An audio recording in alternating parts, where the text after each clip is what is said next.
சிறப்பாக நடைபெற்று கொண்டிருக்கக்கூடிய பழனி தொழில் வர்த்தக சபையினுடைய 6ஆம் ஆண்டு துவக்க விழா மற்றும் பொதுக்குழுவிற்கு தலைமை தாங்கி இருக்கக்கூடிய தொழில் வர்த்தக சபையினுடைய தலைவர் அன்பிற்குரிய ஊர்கால மூர்த்தி அவர்களே, முன்னிலை வகித்து கொண்டிருக்கக்கூடிய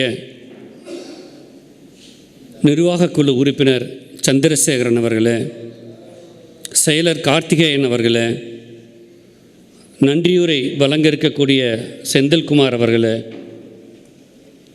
அற்புதமான ஆன்மீகமும் வணிகமும் கலந்த உரையை வரலாற்று நிகழ்வுகளோடு ஒப்பிட்டு சிறப்பாக செய்திகளை கொடுத்திருக்கக்கூடிய சிவத்திரு அனந்த கிருட்டிண அவர்களே, எனக்கு பின்னால் நமக்கெல்லாம் நீண்ட உரையை வழங்க இருக்கக்கூடிய சொல்லின் செல்வர் சிந்தனை கவிஞர் மரியாதைக்குரிய கவிதாசன் அவர்களே, மேடையிலே வீட்டிருக்கக்கூடிய தொழில் வர்த்தக சபையினுடைய நிர்வாகிகளே, நிகழ்வில் கலந்து கொண்டிருக்கக்கூடிய நிர்வாகக்குழு பொதுக்குழு உறுப்பினர்களே மற்றும் அனைவருக்கும் என்னுடைய பணிவான காலை வணக்கங்களை தெரிவித்துக் கொள்கின்றேன். முதலில் ஐயா கவிதாசன் அவர்களை பற்றி ஒரு சில வார்த்தைகளை சொல்லிவிட்டு என்னுடைய செய்திகளுக்குள் வர விரும்புகின்றேன்.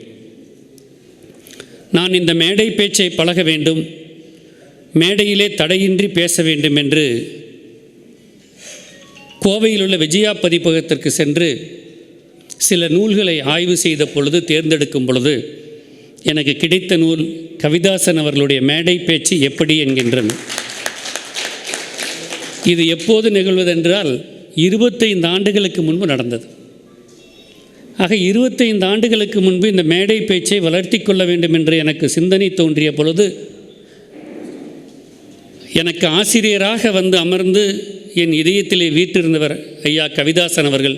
அவருடைய மேடையிலே இன்றைக்கு அவர் முன்னால் பேசுவதை நான் மிக்க மகிழ்ச்சியோடும் பெருமையோடும் கருதுகின்றேன்.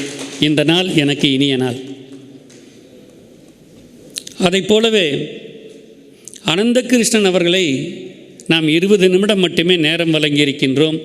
நான் அவர் பேசி முடித்து வந்ததுடன் சொன்னேன், ஐயா உங்களுக்கு மிக கம்பீரமான குரல், ஆழ்ந்த சிந்தனை, உங்களுக்கு ஒரு 60 நிமிடங்களாவது தர வேண்டும், அப்பொழுதுதான் உங்களுடைய உரையின் முழு வீச்சு பார்வையாளர்களை சென்றடையும் என்று பாராட்டி மகிழ்ந்தேன்.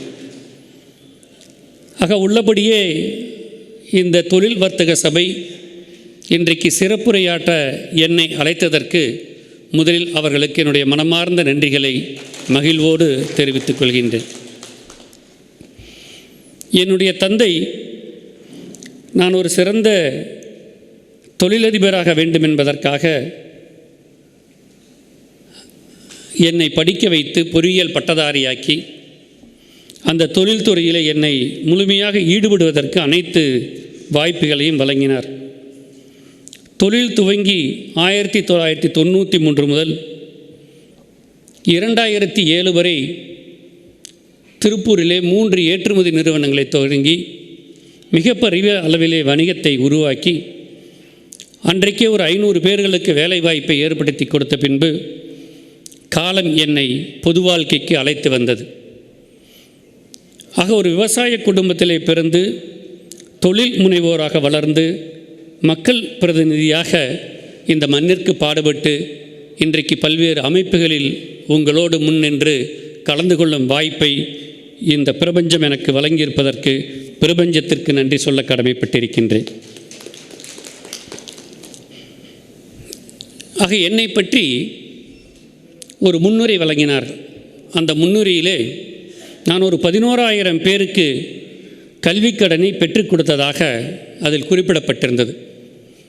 அந்த உணர்வு எனக்கு மக்கள் பிரதிநிதியாக இருந்த பொழுது எப்படி ஏற்பட்டது என்பதை பற்றி ஒரு 5 நிமிடம் உங்களோடு பகிர்ந்து கொள்ள விரும்புகிறேன்.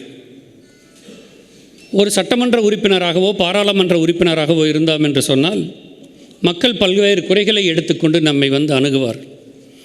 அப்படி ஒரு நாள் காலை என்னுடைய இல்லத்திற்கு 7 மணி அளவிற்கு ஒரு 7 அடி உயரமுள்ள 80 வயது மனிதர், அவரோடு அவருடைய பேத்தி 16 வயது உள்ள பேத்தி, சராசரி பெண்ணிற்கான உயரம் 5 அடி 2 அங்குலம் இருக்கலாம். ஆகிய ஒரு 20க்கு மேற்பட்டோர் அமர்ந்திருக்கின்றார்கள் பல்வேறு தேவைகளுக்காக உதவிகள் கேட்டு. ஆக ஒவ்வொருவரையாக பார்த்துவிட்டு இந்த பெரியவர் என்னிடம் வந்தார்.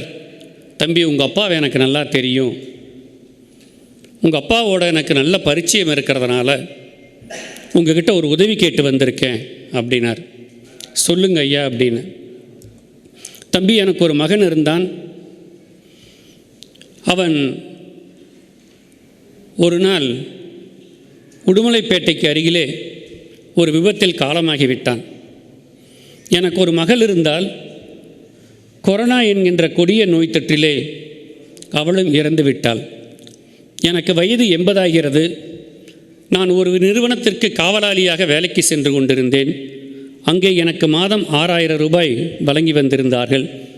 என்னுடைய வயோதிகத்தை கருத்தில் கொண்டு அந்த வேலையை விட்டும் எனக்கு நிறுத்திவிட்டார்கள்.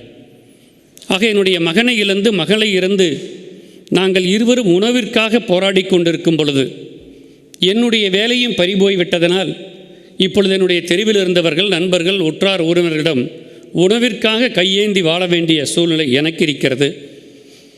என் அருகில் நிற்கக்கூடிய என்னுடைய பேத்தி 12ஆம் வகுப்பிலே சிறப்பாக படித்து நல்ல மதிப்பெண் பெற்று பொள்ளாச்சியில் இருக்கக்கூடிய எம்ஜிஎம் கலை அறிவியல் கல்லூரியிலே விண்ணப்பித்து கம்ப்யூட்டர் துறைக்கு தேர்வு பெற்றிருக்கின்றாள். அவளுக்கு ஒரு 25,000 கட்டணம் செலுத்த வேண்டும் என்று கேட்டுக்கொண்டவர், ஐயா நீங்கள் தான் உதவி செய்ய வேண்டும் என்று சொல்லி அந்த 7 அடி உயரமுள்ள மனிதர் ஓ என்று அலறிவிட்டு என் காலில் விழுந்தார். சுற்றிலே ஒரு 20-30 பேர் நிற்கிறாங்க, உதவி கேட்டு வந்தவர். இந்த பெரியவருடைய சத்தம் என் வீட்டுக்குள்ளே கேட்டு எங்கள் அம்மாவும் என் மனைவியும் வெளியே ஒடியாறுகிறார்கள். என்ன காரணம்னா, அப்பப்போ ஒரு சிலரை நான் அடித்து போடுவேன்.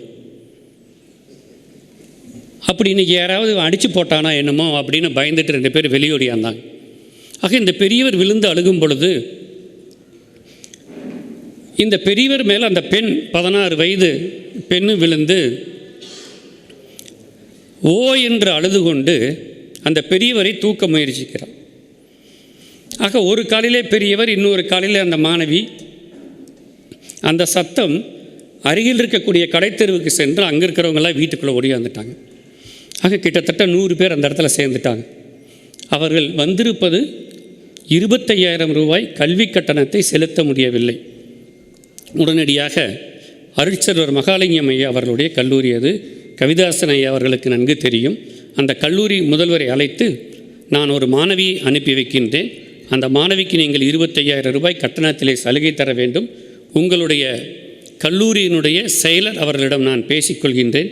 செயலர் அவர்கள் அருட்செல்வருடைய 2வது புதல்வன் பாலசுப்ரமணியம் அவர்கள். பேசிக்கொள்கின்றேன், நீங்கள் ஒரு 5 நிமிடத்தில் எனக்கு பதில் சொல்லுங்கள் என்று சொல்லிவிட்டு 5வது நிமிடம் அவர் கூப்பிட்டு, ஐயா நானே செயலரிடம் நீங்கள் பேசியதாக சொல்லி அந்த 25,000 ரூபாய்க்கு அனுமதி கட்டணத்தை நான் பெற்றுவிட்டேன்.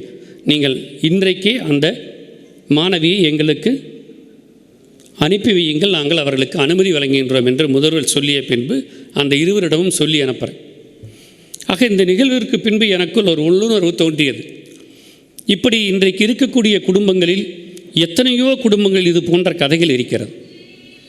நன்கு படிக்கக்கூடிய குழந்தைகளுக்கு பொருளாதார உதவி கிடைப்பதில்லை என்கின்ற அந்த பிரச்சனை ஒவ்வொரு குடும்பத்திலும் ஒவ்வொரு ரூபத்தில் இருக்கின்றது. இதற்கு ஒரு விடை காண வேண்டும் என்று சொல்லி நானும் கோவை மாவட்ட தலைவர், ஆட்சித்தலைவர் அவரிடம் விரிவாக ஆலோசனை செய்து அந்த பொள்ளாச்சி பாராளுமன்ற தொகுதி முழுக்க தொடர்ச்சியாக 6 மாதங்கள் மாணவர்களுக்கு அந்த விழிப்புணர்வை ஏற்படுத்தி பல்வேறு முகாம்களை நடத்தி அந்த 2023 மார்ச் மாதத்திலிருந்து 2024 மார்ச் மாதம் வரை கோவை மற்றும் திருப்பூர் மாவட்டங்களில் இருக்கக்கூடிய மாணவ மாணவிகளுக்கு 11,000 மாணவ மாணவிகளுக்கு சற்றேறக்குரிய 400 கோடி ரூபாய் கல்வி கட்டணத்தை கடனாக பெற்றுத்தந்தது தான் அந்த அவர்கள் முன்குறிப்பில் என்னை பற்றி குறிப்பிட்டிருக்கக்கூடிய செய்தி. ஆக இதில் என்ன ஆச்சரியம் இருக்கிறது? அரசாங்கம் கடன் கொடுக்குது, நீங்கள் வாங்கி கொடுத்தீங்க. இதில் செய்தி அதுவல்ல. இதே 2022 2023 ஆண்டில் தமிழகம் முழுக்க தமிழக அரசாங்கம் பல்வேறு முயற்சிகள் எடுத்து தமிழகம் முழுக்க வாங்கி கொடுத்த மாணவர்களுடைய எண்ணிக்கையே 17,000 பேர் தான். ஆக பொள்ளாச்சி பாராளுமன்ற தொகுதிக்குள் மட்டும் பொள்ளாச்சி மக்கள் பிரதிநிதி என்ற அடிப்படையில் நாங்கள் வாங்கி கொடுத்தது 11,000 பேருக்கு. ஆக எப்படி பொள்ளாச்சி பாராளுமன்றத்தில் மட்டும் இது நிகழ்ந்தது என்று தமிழகத்தினுடைய தலைமை செயலாளர், நிதி செயலாளர், நிதியமைச்சர் போன்றோர் ஆலோசனை செய்து தனியாக பொள்ளாச்சி மாவட்ட, கோவை மாவட்ட ஆட்சித்தலைவரை சென்னைக்கு வரவழைத்து இது போன்று தமிழகம் முழுக்க நடைமுறைக்கு கொண்டு வர வேண்டும் என்று சொல்லி நான் செய்த அந்த முயற்சியை, அந்த எஸ்ஓபி ஸ்டாண்டர்ட் ஆப்ரேட்டிங் ப்ரொசீஜர் என்று சொல்வார்களே, அந்த அடிப்படையிலே அடுத்த ஆண்டு அரசாங்கம் செய்து தமிழகம் முழுக்க 1,85,000 மாணவர்களுக்கு கல்விக் கடனை பெற்றிருக்கிறார். ஆக ஒரு மக்கள் பிரதிநிதியாக இருப்பவர்கள் செய்ய வேண்டிய சேவை என்னவென்று சொன்னால், அரசினுடைய திட்டங்களை சாமானியனுக்கு கொண்டு போய் சேர்த்த வேண்டும். நம்மளுடைய அனந்தகிருஷ்ணன் அவர்கள் பேசும்பொழுது அதை கோடிட்டு சொன்னார். ஆக நம்மளுடைய மக்களுடைய பிரதிநிதிகளுடைய பணி என்னவென்று பொதுவாக நம்மளுடைய புரிதல் என்று சொன்னால், சுபகாரியங்களுக்கு அவர் வர வேண்டும், துக்க நிகழ்வுகளுக்கு வர வேண்டும். இதுதான் பொதுமக்களிடையே எதிர்பார்ப்பு. அதாவது ஒரு மக்கள் பிரதிநிதிக்கு வழங்கப்பட்டிருக்கக்கூடிய ஆண்டு 5 வருடங்கள். அந்த 5 வருடங்கள் அவருடைய அதிகாரத்திற்குட்பட்டு ஆட்சித்தலைவரால் செயல்பட முடியும். அதிகாரத்திற்குட்பட்டு கோட்டாட்சியர், வட்டாட்சியர் என்று அனைவரும் செயல்பட முடியும். தன்னுடைய அதிகாரத்தை பயன்படுத்தி எத்தனை மக்களினுடைய வாழ்க்கையில் முன்னேற்றத்தை உன்னால் ஏற்படுத்த முடிந்ததோ அதுதான் நீ செய்த சாதனையாக இருக்க முடியும். அதை விடுத்துவிட்டு நான் எத்தனை சுபகாரியங்களில் கலந்து கொண்டேன், எத்தனை குத்த காரியங்களில் கலந்து கொண்டேன் என்று சொன்னால் அதற்காக உனக்கு இந்த அதிகாரம் வழங்கப்படவில்லை. இந்திய அரசியலமைப்பு சட்டம் என்ன சொல்கிறது என்று சொன்னால், ஒரு சாமானியனுக்கு அரசினுடைய திட்டங்களை கொண்டு போய் செலுத்துவதற்காகத்தான் உன்னை மக்கள் பிரதிநிதியாக தேர்ந்தெடுத்திருக்கிறார். அந்த பணியை செய்வதற்கு நம்மளுடைய மக்கள் பிரதிநிதிகள் பலருக்கும் இன்னும் விழிப்புணர்வு இல்லை என்பதை நான் வருத்தத்தோடு இந்த நேரத்திலே பகிர்ந்து கொள்ள ஆசைப்படுகின்றேன். அதோடு சேர்த்து பொள்ளாச்சி பாராளுமன்ற தொகுதியில் தான் இன்றைக்கு இந்தியாவிலேயே, தமிழகத்தில் மட்டுமல்ல இந்தியாவிலேயே அதிகமான குடும்பங்கள் தமிழக அரசினுடைய மருத்துவ காப்பீட்டு திட்டத்தின் கீழ் இணைக்கப்பட்டிருக்கிறது. சற்றேறக்குறைய 1,60,000 குடும்பங்கள் 6 லட்சம் உறுப்பினர்களை 6 மாதங்களில், எனக்கு இருக்கக்கூடிய காலகட்டத்தில் 6 மாதங்களில் 6 லட்சம் தனி நபர்களை அரசினுடைய காப்பீட்டு திட்டத்தில் இணைத்தோம். எந்த கட்டணமுமின்றி ஆண்டுக்கு 5 லட்சம் அவர்களுக்கு கிடைக்கப்படும். முதலமைச்சர் காப்பீட்டு திட்டத்திலிருந்து முதலமைச்சர் காப்பீட்டு திட்டம் இல்லாமல் பிரதமர் காப்பீட்டு திட்டத்திலிருந்து ஆண்டுக்கு 10 லட்சம் வழங்கப்படும். குடும்ப உறுப்பினர் அனைவர்களுக்குமே அது சேரும். ஒவ்வொரு ஆண்டும் அது மறு பதிப்பு என்று சொல்லக்கூடிய ரினியூவல் அரசாங்கம் தொடர்ந்து செய்து கொள்ளும். ஆக வாழ்நாள் முழுக்க தன்னுடைய சுகாதாரத்திற்காக ஒரு பெண் எந்த காரணத்திற்கொண்டும் தன்னை சார்ந்தவர்களிடம் கையேந்த வேண்டிய நிலை இல்லை என்கின்ற நிலையை உருவாக்கி கொடுத்ததை நான் எனக்கு கிடைத்த இந்த பிரபஞ்சம் எனக்கு கொடுத்த பாக்கியமாக நினைக்கிறேன். ஆக இப்படி தொடர்ந்து பணியாற்றி, இப்படி பல்வேறு திட்டங்களை சொல்லிக்கொண்டே செல்லலாம். இப்படி தொடர்ந்து பணியாற்றி தொகுதியில் இருக்கக்கூடிய 20 லட்சம் உறுப்பினர்களில் 8 லட்சம் உறுப்பினர்களுடைய வாழ்க்கையில் ஒரு அங்கமாக மாறுவதற்கு அந்த 5 ஆண்டுகள் பாராளுமன்ற உறுப்பினர் பதவி எனக்கு துணையாக இருந்தது என்பதை நான் மகிழ்வோடு தெரிவித்துக் கொள்கின்றேன். ஆக தொழில் வளர்ச்சி, இன்றைக்கு தொழில் வர்த்தக சபை என்பது இந்த பகுதியினுடைய தொழில் வளர்ச்சியை மேம்படுத்த வேண்டும். அந்த தொழில் வளர்ச்சியை மேம்படுத்துவதற்குண்டான வாய்ப்புகளை கண்டறிய வேண்டும். ஆக இதற்காகத்தான் இன்றைக்கு 300க்கு மேற்பட்ட உறுப்பினர்களை பழனி தொழில் வர்த்தக சபை தன்னோடு இணைத்து கொண்டு இந்த செய்திகளை எல்லாம், விழிப்புணர்வுகளை எல்லாம் தன்னுடைய உறுப்பினர்களுக்கு வழங்கி கொண்டிருக்கிறது. அந்த அடிப்படையிலே சில செய்திகளை நான் உங்களுக்கு சொல்ல கடமைப்பட்டிருக்கின்றேன். அதாவது ஒரு அமைப்பு பலமாக இருந்தால்தான் அந்த நகரத்தினுடைய வளர்ச்சி வாய்ப்புகள் பிரகாசமாக இருக்கும். அதற்கு உதாரணம் திருப்பூரில் இருக்கக்கூடிய ஏற்றுமதியாளர் சங்கம். நான் திருப்பூரிலே கிட்டத்தட்ட 15 ஆண்டுகள் தொழில் புரிந்தவன். இன்றைக்கும் என்னுடைய தொழில் தொடர்ந்து அங்கே நடந்து கொண்டிருக்கிறது என்னுடைய பங்குதாரர்களால். ஆக திருப்பூரினுடைய வளர்ச்சிக்கு காரணம் திருப்பூர் ஏற்றுமதியாளர் சங்கம். நான் டெல்லியில் இருக்கும் பொழுது அந்த திருப்பூர் ஏற்றுமதியாளர் சங்கத்திலிருந்து குறைந்தபட்சம் 2 நிர்வாகிகள் எப்பொழுதுமே டெல்லியில் இருப்பார். ஒவ்வொரு துறை அமைச்சகத்தையும் சந்தித்து கொண்டே இருப்பார்கள். அந்த துறைக்கு தேவையான திட்டங்களை கேட்டு பெறுவது, ஜவுளித்துறைக்கு அதில் இருக்கக்கூடிய பிரச்சனைகளுக்கு தீர்வு காண்பது, ஏற்றுமதி இறக்குமதி கொள்கைகளில் மாற்றத்தை உண்டு பண்ணுவது, நம்மளுடைய வணிக வரி போன்ற வரி விகிதங்களில் மாற்றத்தை உண்டுவது என்று சொல்லி ஒவ்வொரு நாளும் ஒரு நிர்வாகியாவது சென்னையிலும் டெல்லியிலும் மாற்றி மாறி பயணம் செஞ்சுட்டே இருப்பாங்க. ஆக திருப்பூரினுடைய வளர்ச்சிக்கு சாத்தியமானது என்று சொன்னால் அதற்கு ஏற்றுமதியாளர் சங்கம் ஒரு காரணம். அதே மாதிரி தான் கோவையை பொறுத்தவரை Confederation of Indian Industries, Chamber of Commerce Coimbatore, CODISSIA போன்ற நிறுவனங்கள், பொது அமைப்புகள் தொடர்ந்து தன்னுடைய நகரத்தின் வளர்ச்சிக்காக பல்வேறு துறைகளை அணுகி தன்னுடைய கோரிக்கைகளை வைத்து கொண்டே இருப்பார். ஆக இந்த உதாரணங்களை நான் சொல்வதற்கு என்ன காரணம் என்று சொன்னால், பழனி தொழில் வர்த்தக சபையும் நீங்கள் எந்த அரசு துறை மேலதிகாரிகள் பழனிக்கு வந்தாலும் சரி, எந்த துறை அமைச்சர்கள் பழனிக்கு வந்தாலும் சரி, உங்களுடைய கோரிக்கைகள் எப்பொழுதும் போயிட்டே இருக்கணும். யார் வந்தாலும் சரி, எப்போ பார்த்தாலும் பழனியினுடைய கோரிக்கைகள் தலைமைச் செயலகத்துக்கு தொடர்ந்து சென்று கொண்டே இருந்தால்தான் அரசுகள் திட்டமிடும் பொழுது அந்த திட்டத்தினுடைய நிதியை பழனிக்கு ஒதுக்குண்டான பரிசீலனைக்கு அது வரும். அழுகிற போல தான் பாலை குடிக்கும்னுங்கிற பழமொழி இருக்கிற மாதிரி, எவ்வளவு தூரம் நீங்கள் அரசாங்கத்தினுடைய கதவை தட்டுகின்றீர்களோ அவ்வளவு தூரம் நிச்சயமாக உங்களுக்கு நிதி ஒதுக்கீடு கிடைக்கப்பெறும். அதற்கு பல்வேறு உதாரணங்கள் இருக்கிறது. ஆக அப்படி என்றால் உங்களுடைய அமைப்பை வலிமையாக வைத்துக்கொள்ள வேண்டும். நார்மலாக நம்மளுடைய வியாபாரிகளுக்கோ உறுப்பினர்களுக்கோ என்ன ஒரு சிந்தனை இருக்கும்னா, இவங்களுக்கு ஒரு வேலையில் இந்த 4 பேர் இருக்காங்கல்ல, இந்த தலைவர், செயலாளர், பொருளாளர், பொழுது போகலினா ஒரு கூட்டத்தை நடத்திடுறாங்கப்பா, நம்மளையெல்லாம் கூப்பிட்டுட்டு தொந்தரவு பண்ணிகிட்டு இருக்காங்க அப்படிங்கிற மனநிலை தான் பல்வேறு உறுப்பினர்கள் மத்தியில் இருக்கும்.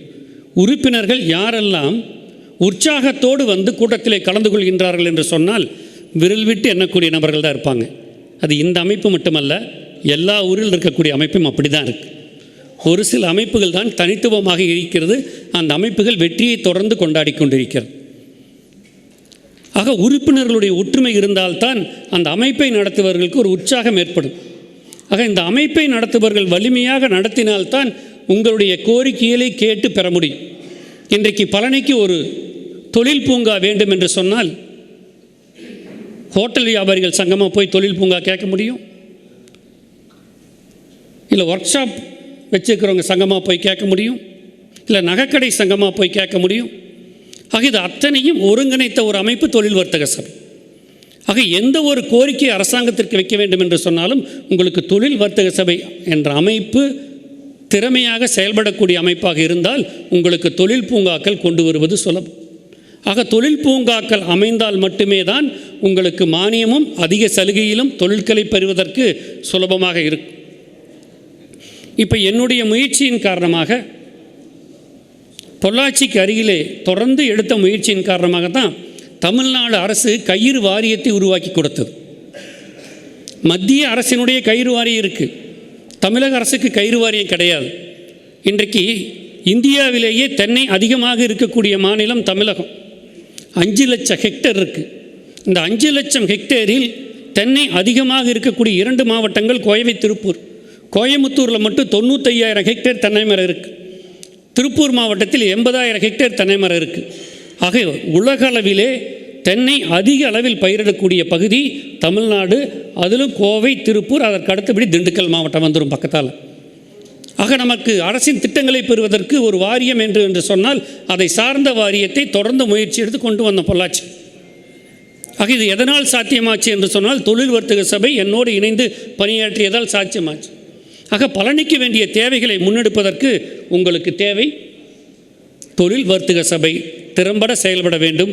உறுப்பினர்கள் அனைவரும் இதிலே கலந்து கொள்ள வேண்டும்.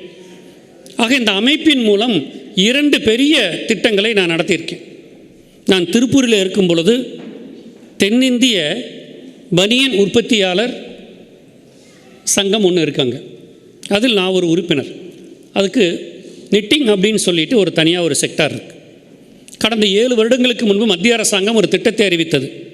திட்டத்தில் என்ன பலன் அப்படின்னு சொன்னால், வாங்கக்கூடிய முதலீட்டில் 80% முதலீட்டு மானியம். ஏதாவது கேள்விப்பட்டிருக்கீங்களா? 1,00,000 ரூபாய் கொடுத்தா 80,000 ரூபாய் மானியம். யாராவது கை தூக்குங்க, யாராவது நாங்கள் கேள்விப்பட்டிருக்கிறோம் அதில் தொழில் பண்ணியிருக்கிறோங்கிற 100க்கு மேற்பட்ட வியாபாரிகள் இருக்கீங்க, கை தூக்குங்க. சார் 1,00,000 ரூபாய் கொடுத்தா 80,000 ரூபாய் மானியம் சார். ஆக எங்களுடைய தென்னிந்திய பின்னலாடை சங்கத்தின் மூலியமாக, south Indian knitting owners association மூலியமாக 10 பேர் கொண்ட ஒரு கிளஸ்டர் குழுவை அமைத்து மத்திய அரசாங்கத்திற்கு 20 கோடி ரூபாயில் திட்ட மதிப்பீட்டை வழங்கணும். அந்த 20 கோடி ரூபாயில் 16 கோடி ரூபாய் மானியம், முதலீட்டு மானியம். 4 கோடி ரூபாய் தான் நம்ம முதலீடு பண்ணணும். இந்த 4 கோடி ரூபாயில் 1 கோடி ரூபாய் மாநில அரசினுடைய மானியம். ஆக 3 கோடி ரூபாய் தான் நம்மளுடைய முதலீடு. ஆக 3 கோடி ரூபாய் முதலீட்டில் 20 கோடி ரூபாய் திட்டத்தை நிறைவேற்றி இன்றைக்கு அருள்புரம் அருகே 5 ஏக்கர் வாங்கணும். ஒரு ஏக்கர் 20 லட்சம் ரூபாய்க்கு வாங்கணும். இப்போ அந்த இடத்துல ஒரு ஏக்கர் 4 கோடி ரூபாய். ஆக இந்த குழுமத்திற்கு கிடைத்த வெற்றி என்னவென்று சொன்னால், ஜெர்மனியிலிருந்து, இத்தாலியிலிருந்து, ஜப்பானிலிருந்து, இங்கிலாந்திலிருந்து போன்ற வெளி நாடுகளிலிருந்து இறக்குமதி செய்யப்பட்ட இயந்திரங்களை வைத்து பின்னலாடையின் புதிய தொழில்நுட்பங்களை பயன்படுத்தி உற்பத்தி செய்தல். புதிய தொழில்நுட்பம்னா என்ன? இப்போ நம்ம துணி ஓட்டுறோம், துணியை நெசவு செய்கிறோம். இப்போ பனியன் ஜட்டினா கட் பண்ணி தைக்கணும். ஆனால் இந்த புதிய தொழில்நுட்பத்தில் உங்கள் வேணுங்கிற சைஸுக்கு ஸ்மால், மீடியம், லார்ஜ் என்கின்ற அந்த என்ன சைஸ் நம்ம கொடுக்குறோமோ பனியனே செஞ்சு வந்துடும். எடுத்து உடனே போட்டுக்கலாம். ஜட்டினா செஞ்சு வந்துடும், சாக்ஸ்னா செஞ்சு வந்துடும். நீங்கள் தனியாக துணியை கொண்டு போய் வெட்டி தைக்கணுங்கிற அவசியமே இல்லை. ஆக இப்படிப்பட்ட புதிய தொழில்நுட்பங்களை மேம்படுத்துவதற்காக அரசாங்கம் தரக்கூடிய மானியம் தான் இந்த 80% முதலீட்டு மானியம். ஆக இன்றைக்கு நாங்கள் இறக்குமதி செய்யப்பட்ட அந்த இயந்திரங்களை பார்த்து பல்வேறு நிறுவனங்கள் அந்த இயந்திரங்களை வாங்க ஆரம்பித்திருக்கின்றன. அரசாங்கம் எதுக்கு 80% மூலதன மானியம் கொடுக்குது அப்படின்னா, அந்த நாட்டில் அந்த தொழில்நுட்பமே இருக்காது. ஆக இந்திய நாட்டிலே இல்லாத ஒரு தொழில்நுட்பத்தை, இல்லாத ஒரு இயந்திரத்தை ஒரு மனிதன் தனிப்பட்ட தொழில் நிறுவனத்திற்கு வாங்கி 5 கோடி ரூபாய்க்கு வச்சாருன்னா, வியாபாரம் நடக்கலை அப்படின்னா அந்த முதலீடு நஷ்டத்தை ஏற்படுத்தும். அந்த நஷ்டத்தை ஏற்படுத்தும் என்ற அச்சத்தினால் புதிய தொழில்நுட்பங்கள் வருவதில்லை. அந்த நஷ்டத்திலிருந்து அந்த நிறுவனத்தை காக்க வேண்டும் என்று சொன்னால் அரசின் கையில் இருக்கிறது. அரசு அதற்கு ஊக்குவிக்கும் பொழுது, அதற்குண்டான மானியங்களை வழங்கும் பொழுது புதிய தொழில்நுட்பம், நாட்டிலே இல்லாத ஒரு தொழில்நுட்பத்தை கொண்டு வந்து அவர்களை அந்த முயற்சி எடுக்க வைத்து வெற்றியாளனாக ஆக்கினால், அதை பார்த்து பகுதியில் இருக்கக்கூடிய மற்ற முதலீட்டாளர்கள் அந்த தொழில்நுட்பத்தை தேர்ந்தெடுத்து முதலீடு செய்யும் பொழுது வேலைவாய்ப்பு உருவாகும், தொழில் வளர்ச்சி பெறும். இதற்காகத்தான் அந்த 80% மானியம். ஆக நாங்கள் பண்ணி வெற்றி அடைஞ்சிருக்கோம். ஆக இந்த செய்தியை யார்கிட்ட போய் சொல்கிறது?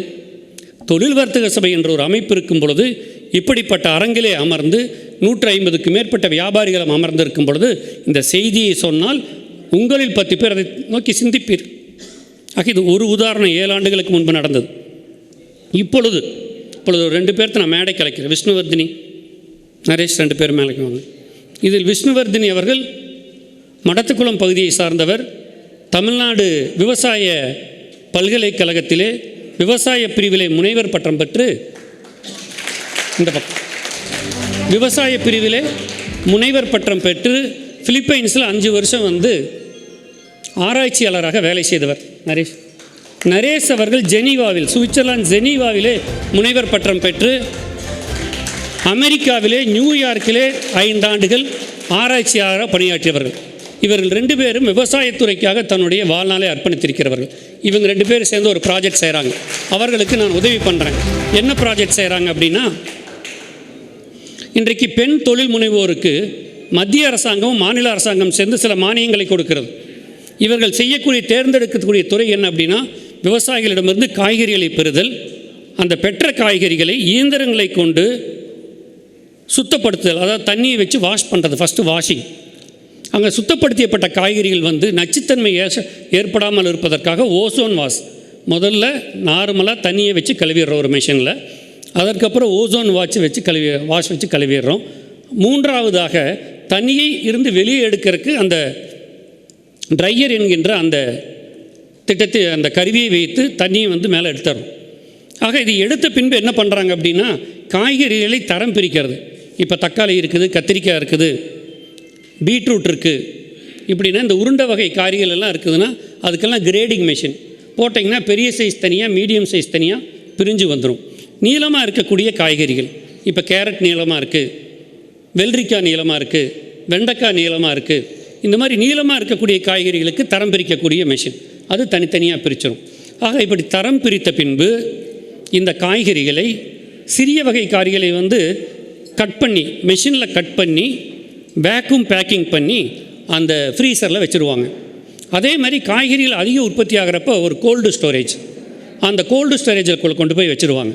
ஆக விவசாயிகளிடமிருந்து காய்கறிகளை பெற்று தரமான காய்கறிகளை தரம் பிரித்து எடுத்து அந்த காய்கறிகளை வெட்டி நேரடியாக உபயோகத்திற்கு சமையலுக்கு பயன்படுத்துறது. நீங்கள் எப்படி உப்பை பிரிச்சிங்கன்னா நேராக பாத்திரத்தில் கொட்டுறீங்க, அந்த மாதிரி தக்காளி எனக்கு 1 கிலோ வேணும்னா இவங்க வேக்யூம் பேக் பண்ணி கொடுத்துருவாங்க. அதே மாய்ஸ்சர் கண்டென்ட் இருக்கும், அதே குவாலிட்டி இருக்கும். நீங்கள் உங்களுடைய ஹோட்டல்லையோ ரெஸ்டாரண்ட்லேயோ ஆளை வச்சு நீங்கள் காய்கறிகளை தரம் பிரிக்க வேண்டியதில்லை. அதுக்கப்புறம் சுகாதாரக்கேடு, அந்த இடத்துல இருக்கக்கூடிய சுகாதாரக்கேடு இருக்காது. அதற்கப்புறம் காய்கறிகள், அழுகின காய்கறிகள், பூச்சி இருக்க காய்கறிகள் அதுக்குள்ளே இருக்காது. எடையளவு சுத்தமாக இருக்கும். இன்றைக்கு பெரிய நிறுவனங்கள் எல்லாம் பார்த்தீங்கன்னா ஒரு சாம்பார் வச்சாங்கன்னா 10 லிட்டர் ஒட்டுக்கா வைப்பாங்க. அந்த 10 லிட்டருக்கு எத்தனை காய்கறிகள் வேணுமோ வெயிட்டை போட்டு வச்சுருப்பாங்க. அதை இப்போ என்ன பண்ணுறாங்க அப்படின்னா, அந்த வெயிட்டு போட்டு வச்சுக்கிற காய்கறிகள் மேனுவலாக கட் பண்ணுறாங்க. அப்போ சிறுசும் பெருசுமாக கட் பண்ணிடுவாங்க. ஆக இந்த மிஷினை வச்சு பொறுத்த வரைக்கும் உங்களுக்கு அந்த சைஸ் ஸ்டாண்டர்டாக இருக்கும். உட்காருங்க விஷ்ணு. ஆக இப்படி இந்த காய்கறிகளை பதப்படுத்துவதற்கு கோல்டு ஸ்டோரேஜ், வெட்டப்பட்ட காய்கறிகளை கெடாமல் அதே நிலையில் வைத்திருப்பதற்கு ஃப்ரீசிங் யூனிட். ஆக இந்த திட்ட மதிப்பீடு 7 கோடி ரூபாய். இந்த திட்டம் அவங்க 2 பேரும் சேர்ந்து பண்ணுறதுனுடைய தொழிலுடைய திட்ட மதிப்பீடு 7 கோடி ரூபாய். இதில் 1,60,00,000 ரூபாய் மானியமாக கிடைக்கிறது. 7 கோடி ரூபாயில் 1,60,00,000 மானியம். இதை விட முக்கியம் என்ன அப்படின்னா, ஸ்டேட் பேங்க் ஆஃப் இந்தியா வங்கியில் இன்றைக்கு மாநில அரசாங்கம் இந்த திட்டத்திற்கு 5% வட்டி மானியம் வழங்குகிறது. வட்டி பேங்க்கு கொடுக்கறது 9%, வட்டி மானியம் 5% மாநில அரசாங்கம் தருது. அக்ரிகல்ச்சர் இன்ஃப்ராஸ்ட்ரக்சர் ஃபண்ட் என்ற திட்டத்தின் கீழே மத்திய அரசாங்கம் வட்டி மானியம் 3% தருது. ஆக வாங்கக்கூடிய கடனில் 4 கோடி ரூபாய் கடன் வாங்குறாங்க அப்படின்னு சொன்னால் மானியம் நம்மளுடைய முதலீடெல்லாம் போக 4 கோடி ரூபாய் கடன் வாங்குறாங்கன்னா 4 கோடி ரூபாய்க்கு வட்டி கிடையாது. இதுதான் திட்டம். இது எத்தனை பேருக்கு தெரியும்? இதில் இன்னும் சொல்ல வேணும் என்று சொன்னால் 4 கோடி ரூபாய்க்கு நீங்கள் உங்களுடைய சொத்தை அடமானம் வைக்க அவசியம் இல்லை. இன்றைக்கி 10 லட்சம் ரூபாய்க்கு நீங்கள் வீடு கட்டினீங்கன்னா 10 டாக்குமெண்ட் கேட்பான் பேங்க்கார். 6 மாதம் அலக்களிப்பான் அந்த வீட்டுக்கு லோன் வாங்குறதுக்கு. நான் உள்ளபடியே சொல்கின்றேன், அவர்கள் இருவர்களுடைய முயற்சியால், கடின உழைப்பால் இந்த திட்டத்தை மாவட்ட அளவில் இருக்கக்கூடிய விவசாய அதிகாரிகளிடம் ஒப்புதல் வாங்கணும். அதைத் தொடர்ந்து மாவட்டத்தில் இருக்கக்கூடிய ஆட்சித்தலைவர் ஒப்புதல் அளிக்கணும். ஆட்சித்தலைவர் ஒப்புதலை அளித்து அந்த திட்டத்தை மாநில அரசாங்கத்தினுடைய விவசாய பிரிவு செயலாளருக்கு அனுப்பணும். அதை மத்திய அரசாங்கத்தினுடைய விவசாய பிரிவுக்கு அனுப்பணும். இந்த இதையெல்லாம் வாங்கி ஸ்டேட் பேங்க் ஆஃப் இந்தியாவில் கொடுக்கணும். ஆக இந்த திட்டத்தை அவர்கள் 20 நாளில் இத்தனை வேலையை செஞ்சு முடித்து லோனை சாங்ஷன் பண்ணியிருக்காங்க. 20 நாள். 1,60,00,000 ரூபாய் மானியம், 4 கோடி ரூபாய்க்கு வட்டியில்லா கடன், 4 கோடி ரூபாய்க்கு அடமானம் இல்லாத கடன். ஆக இது போன்ற திட்டங்கள் இருப்பதை நீங்கள் தெரிந்து கொள்ளணும். ஆக இது ஒரு திட்டம். அரசாங்கம் அவ்வப்பொழுது ஒரு திட்டத்தை அறிமுகப்படுத்தும். அது ஒரு 6 மாதத்துக்கு லைவில் இருக்கும். அதுக்குண்டான முதலீடுகள் வந்துருச்சுன்னா அந்த திட்டத்தை விட்டுருவாங்க. இப்போ நான் செஞ்ச அந்த 80% மானியம் திட்டம் இப்போ இருக்குதா? இல்லை. ஆக இந்த திட்டத்திற்கு கால அளவு டிசம்பர் வரைக்கும் தான். ஜனவரியில் நீங்கள் போய் இந்த திட்டத்தை கேட்டிங்கன்னா அதுக்குண்டான தொகை முடிஞ்சு போச்சு. ஆக இப்படி இந்த திட்டங்களை பற்றி அவ்வப்பொழுது நீங்கள் தெரிந்து கொண்டே இருக்கணும். ஆக அதாவதுங்க அந்த காலத்தில் தான் நம்ம முதலீடு போட்டு பூரா 100க்கு 100 கடன் வாங்கி செலவு செய்கிறது. இப்போ இருக்கக்கூடிய முதலீட்டினுடைய பலனை நீங்கள் பெற வேண்டும் என்றால் அரசினுடைய மானியத்தை முழுசாக பெறணும். ஆக நம்ம 10 கோடி ரூபாய்க்கு ஒரு திட்டத்தை செயல்படுத்துகிறோம்னா ஒரு 2.5 கோடி ரூபாய், ஒரு 25% அரசினுடைய மானியம் இருக்கக்கூடிய திட்டங்களை தேர்ந்தெடுத்தீர்கள் என்று சொன்னால் உங்களுடைய அந்த தொழிலின் வளர்ச்சிக்கு அந்த 25% மானியம் மிகப்பெரிய அளவில் உதவும். உங்களுடைய பண பரிவர்த்தனைக்கு அது மிகப்பெரிய அளவில் உதவும். அந்த ரீபேமெண்ட் ஷெட்யூல் வந்து அழகாக குறைஞ்சிரும். ஆக இதுக்கு பாருங்கள், 1 வருடம் கால இடைவெளி, அதாவது 1 year holiday period, 6 years repayment period. இதே மற்ற திட்டங்களுக்கெல்லாம் போனீங்கன்னா பேங்க்கில் 6 months holiday period, 5 years repayment period. இதுக்கு 1 year holiday period, 6 months repayment period. ஆக இந்த திட்டங்களை பற்றிய தகவல்களை தருவதற்கு நம்மளுடைய பழனி தொழில் வர்த்தக சபை ஒரு ஆண்டுக்கு 4 முறையாவது அந்த துறை சார்ந்த வல்லுநர்களை அழைத்து வந்து ஒரு 3 மணி நேரம் பேச வைக்கணும். ஆக யாரோ ஒருவர் வெற்றி அடைந்தால் அவரை பார்த்து தொடர்ந்து வெற்றியாளர்கள் அந்த திட்டத்தை பின்பற்றுவார்கள். ஆக இதுதான் ஒரு சங்கத்தினுடைய நோக்கமாக இருக்க முடியும். இதுதான் ஒரு சங்கம் உறுப்பினர்களுக்கு செய்யக்கூடிய சேவையாக இருக்க முடியும். நான் கேட்டேன், 500 ரூபா கட்டணம் வாங்குறீங்க அப்படின்னு சொன்னேன்னு கேட்டேன். உறுப்பினர் கட்டணம் 500 ரூபாயினார். நான் உண்மைபடியே வருத்தப்பட்டேன். அதாவது ஒரு தொழில் முனைவோராக வர வேண்டும் என்ற ஆர்வம் உள்ளவர்கள் ஒரு வருடத்திற்கு ஒரு 2500 ரூபா கூட ஒரு சங்கத்துக்கு கட்டணமாக கட்ட முடியாதா? ஏன் நமக்கு அந்த மனசு வரமாட்டேங்குது? ஒரு செய்தி உங்களுடைய வாழ்க்கையை மாற்றும், ஒரு கூட்டம் உங்களுடைய வாழ்க்கையை மாற்றும். ஒரு நல்ல துறையிலிருந்து ஒரு நல்ல நிபுணர் வந்து பேசும் பொழுது ஒரு 2 பேர் அந்த முதலீட்டுக்கு முன்னோக்கி சென்றார்கள் என்று சொன்னால் அந்த ஒட்டுமொத்தமாக மாறும். அதாவது இன்றைக்கு திருப்பூரிலிருந்து ஏற்றுமதி 40,000 கோடி போகுது, உள்நாட்டு வர்த்தகம் 60,000 கோடி, 1,00,000 கோடி. இந்த 1,00,000 கோடிக்கு 50 வருடத்திற்கு முன்பு ஒரு இஸ்லாமிய நபர் ஒருத்தர் வந்து ஒரு பனியன் கம்பெனி ஆரம்பித்தது தான். ஒரே நாளில் 5000 பனியன் கம்பெனி வரல. 50 ஆண்டுகளுக்கு முன்பு ஒரு பனியன் கம்பெனி ஆரம்பித்தது தான் இன்றைக்கு 5000 நிறுவனங்கள் அங்கே இருக்கிறது. அதுபோல் கோவையிலும் அப்படி தான் 25,000 சிறு குறு நிறுவனங்கள் கோவையில் இருக்கிறது. ஆக இந்த மாற்றத்தை நாம் பழனிக்கு கொண்டு வர வேண்டும் என்று சொன்னால் இந்த தொழில் வர்த்தக சபையினுடைய வளர்ச்சி மிக முக்கியம். அதற்கு உறுப்பினர்களுடைய பங்களிப்பு மிக மிக முக்கியம். ஆக உங்களை வழிநடத்துவதற்கு உங்களுக்கு தேவையான ஆலோசனையை வழங்குவதற்கு எங்களால் முடிந்த உதவிகளை உங்களுக்கு தொடர்ந்து செய்வதற்கு காத்திருக்கும். ஆக 3 மாதத்திற்கு ஒரு பயிலரங்கம், கருத்தரங்கம், துறை சார்ந்த அதிகாரிகளை கொண்டு வந்து திட்டங்களை மக்களுக்கு கொண்டு போய் சேர்த்துது. ஆக இதை மட்டுமே செய்து கொண்டிருந்தால் போதும். இதற்கு ஒரு 3 மணி நேரம் ஒதுக்கி ஒரு 200 வியாபாரிகள் உறுப்பினர்கள் வந்து அமர்ந்திருந்தால் இந்த சங்கம் வெற்றி பெற்றதாக அர்த்தம். ஆக இன்றைக்கு மேலும் சில திட்டங்களை நான் சொல்கிறேன். அரசாங்கத்திலிருந்து MSME ministry, government of India இன்றைக்கு நடைமுறையில் இருக்கக்கூடிய திட்டங்கள் credit linked capital subsidy and technology upgradation fund. இதில் வந்து சப்சிடி 15%, இது அதிகபட்ச மானியத் தொகை 15 லட்சம். 2வது திட்டம் Prime Minister Employment Generation Programme. இதில் சப்சிடி 35%, அதிகபட்சம் மானியம் 50 லட்சம். Credit guarantee fund trust for micro and small enterprises.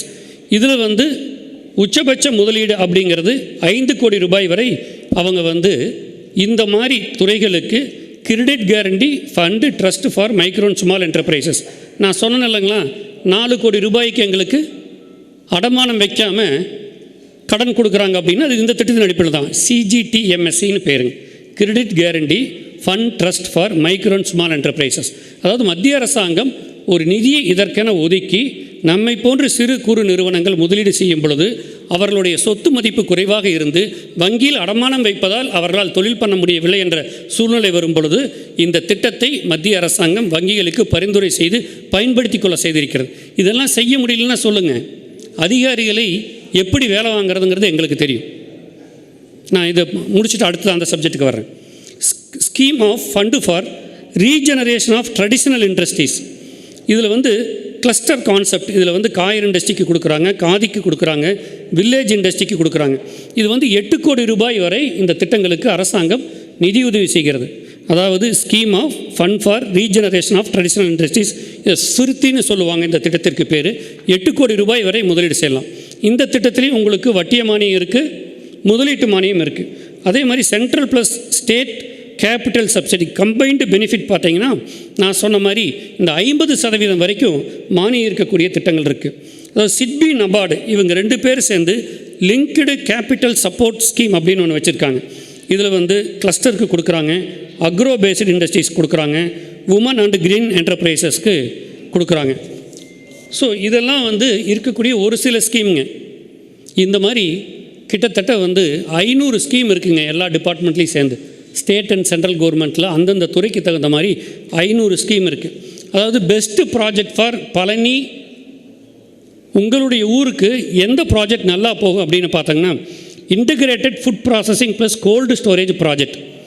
என்னை பொறுத்தவரை பழனி என்பது அதிக மக்கள் தொகை வந்து செல்லக்கூடிய நகரம். கடந்த ஆண்டு மட்டும் பழனிக்கு வந்து சென்ற மக்களுடைய எண்ணிக்கை 79 லட்சம் பேர். இந்த ஆன்மீக ஸ்தலமாக இருப்பதால் கடந்த ஓராண்டில் பழனிக்கு வந்து சென்ற மக்கள் தொகை 79 லட்சம். இது ஒவ்வொரு ஆண்டும் அரசினுடைய மதிப்பீட்டின்படி 10% உயர்வை கண்டு கொண்டிருக்கிறது. கடந்த 5 ஆண்டுகளாக முதல் இருந்ததை விட இப்போ அதிக அளவிலே இன்றைக்கு இங்கே வர ஆரம்பிச்சிருக்காங்க. ஆக இந்த மாதிரி project, food based industry projects வந்து பழனியில் வந்து நீங்கள் உடனடியாக துவங்குவதற்கு வாய்ப்புகள் இருக்கிறது. அதாவது integrated food processing cold storage project. அடுத்தது integrated dairy processing and milk chilling unit. இந்த பகுதியில் அதிக அளவு கால்நடை இருக்குது. அதை வந்து நீங்கள் பால் உற்பத்தி, தயிர், பன்னீர், கீ போன்ற இந்த எல்லா பொருட்களுக்குமே அதிக தேவைகள் இருக்கிறது. ஆக millet processing and value addition unit. இதில் வந்து ராகி, கம்பு, திணை, இந்த ரெடி குக் மிக்ஸு அதெல்லாம் வந்து இன்றைக்கி நம்ம பகுதியில் இந்த உணவு முறை மாற்றத்தினால இந்த மில்லட் ப்ராசஸிங் வந்து அதிக அளவில் வந்து இன்றைக்கு மக்களால் விரும்பப்படுகிறது. அப்புறம் coconut processing and by products. இதுக்கு வந்து பார்த்திங்கன்னா coconut oil, desiccated coconut, coconut milk powder, இது எல்லாமே அந்த கிளஸ்டர் முறையில் நான் சொன்ன மாதிரி 10 பேர் சேர்ந்து 10 உறுப்பினர்களை இணைத்து அந்த கிளஸ்டர் முறையில் நீங்கள் ஒரு 10 கோடி ரூபாய்க்கு திட்ட மதிப்பீடு செஞ்சீங்கனாலும் நான் என்னுடைய பரிந்துரையின் பேரில் பொள்ளாச்சி பகுதியில் ஒரு 3 பேர் 10 கோடி ரூபாய் முதலீடு பண்ணி அவங்களுக்கு உண்டான மானியங்கள் எல்லாம் நான் பெற்றுக் கொடுத்து இன்றைக்கெல்லாம் அவர்கள் அந்த திட்டங்களை துவங்கி நடைமுறைக்கு கொண்டு வந்திருக்காங்க. உங்கள் பகுதியிலிருந்து யாராவது பார்வையிட வருவதற்கு விருப்பப்பட்டால் அதற்கு நான் ஏற்பாடு செய்திருக்கிறேன். அதுபோக agro waste to value addition. இந்த கோகனட் செல்லிலிருந்து, கோகனட் நட் செல்லிலிருந்து, மக்காச்சோளத்திலிருந்து இந்த மாதிரி வேஸ்ட்டை எடுத்து வேல்யூ அடிஷன் பண்ணக்கூடிய திட்டங்களுக்கு நமக்கு இங்கே ரா மெட்டீரியல் இருக்குது. ஸ்பைஸ் ப்ராசஸிங் அண்ட் எக்ஸ்போர்ட்டுங்க. இந்த மஞ்சள், சில்லி, கோரியண்டர் இது எல்லாம் வந்து க்ளீனிங், கிரைண்டிங், பேக்கிங் பண்ணி பண்ணுறதுக்கு வந்து அதிக வாய்ப்பு இருக்குது. இதெல்லாம் வந்து உடனடியாக ஆரம்பிக்க வாய்ப்புள்ள தொழில். இதுக்கு எல்லா ரா மெட்டீரியலும் பழனியிலேயே இருக்குது. புதிய தொழில் என்பது வேறு, இன்றைக்கு பாரம்பரிய தொழில் என்பது வேறு. இவைகளெல்லாம் பாரம்பரிய தொழில்கள். இந்த பாரம்பரிய தொழில்களில் புதிய தொழில்நுட்பங்களை நீங்கள் செய்யும் பொழுது அரசாங்கத்தில் மானியம் இருக்குது. இப்போ நான் சொன்னது எதுக்குமே வந்து பழைய தொழில் கிடையாது, எல்லாமே நமக்கு தெரிஞ்ச தொழில் தான். நான் ஒரு 7 தொழில் இப்போ சொல்லியிருக்கேன். இது 7 தொழிலுமே புதிய தொழில்நுட்பத்தை பயன்படுத்தி அரசினுடைய மானியத்தை பெற்று ஒரு விரைவாக தொழில் துவங்குவதற்கு வாய்ப்புள்ள தொழில்துறைகள். ஆக இது போன்று சிந்திக்க நீங்கள் துவங்க வேண்டும். ஆக இப்பொழுது என்னுடைய உரையை முடிவுக்கு கொண்டு வர 40 நிமிஷம் ஆச்சு. ஆக என்னுடைய உரையின் கருத்து என்பது உங்களுக்கு தொழில் வர்த்தக சபை என்பது தான் பழனியினுடைய ஆணிவேராகவும் ஆதாரமாகவும் இவர்கள் அடையாளம் என்று சொன்னார்களே, வருங்காலத்தினுடைய வளர்ச்சிக்கு இது ஒரு முக்கிய பங்களிப்பாகவும் இருக்க வேண்டும். அதற்கு உறுப்பினர்களாக நீங்கள் எல்லாம் தொடர்ந்து ஆதரவு வழங்க வேண்டும். 3 மாதத்திற்கு ஒரு முறை பயிற்சி வகுப்புகள், விழிப்புணர்வு வகுப்புகள் நடந்து கொண்டே இருக்க வேண்டும். வருடத்திற்கு 2 முறை உங்கள் உறுப்பினர்கள் அனைவரும் வெளி மாநிலங்களுக்கோ வெளிநாட்டுகளுக்கோ கண்காட்சி இந்த தொழில் சார்ந்த கண்காட்சிகளை சென்று பார்வையிட்டு வர வேண்டும். ஆக இந்த அடிப்படையில் அரசாங்கத்தினுடைய திட்டங்களை நீங்கள் தேர்ந்தெடுத்து முதலீடு செய்ய வேண்டும். ஆக வர இருக்கக்கூடிய வருங்கால இளைஞர்களுக்கு புதிய தொழிலை துவக்கி வைப்பதற்கு இருக்கக்கூடிய பெற்றோர்கள் உறுதுணையாக இருக்கணும். அதாவது ஜென்ரலாக ஒரு டாக் இருக்குது. அன்றைக்கி என்னை சந்திக்கிறப்போ கூட நிர்வாகிகள் சொன்னாங்க, இதை சொல்லி என்னுடைய உரையை நிறைவு செய்கின்றேன். நான் செஞ்ச சொல்ல நீ செய்யாத. அப்பா பையனுக்கு சொல்கிற அறிவுரை, நான் விவசாயத்தில் கஷ்டப்பட்ட நீ பண்ணாத. அப்போ பூமி இன்னொருத்தருக்கு எழுதி கொடுத்துருவீங்களா? நான் கேட்குற கேள்வி இதுதான்.